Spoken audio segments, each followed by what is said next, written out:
Let's move on to editing our product page. First, let's click on Product Information.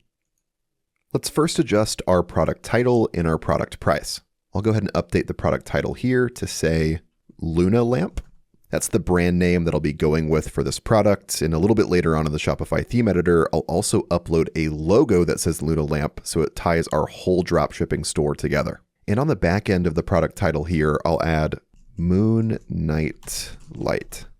Next, let's adjust our product price. It's currently set at $2.05. But earlier we saw on AliExpress that the real cost for this product is about $7.33. So we're going to mark up that price by about 2.5 times. And marking it up by about 2.5 times for any product on AliExpress will make sure that you're factoring in enough profit for yourself. So that'll put us at about $24.99.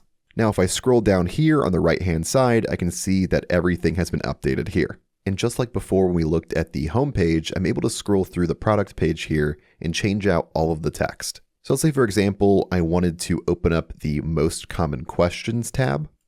And then on the left-hand side, I can click on Most Common Asked Questions. And I'm able to change out all of the different questions. Like for example here, question 1, I can just change out the text and change it to read what I actually want it to say. And you're able to do this for every single section that exists on your product page. Just open up the corresponding tab on the left-hand side. For now, I'm happy with everything here, so I'll scroll back up and go to the top right and click on Continue to move on.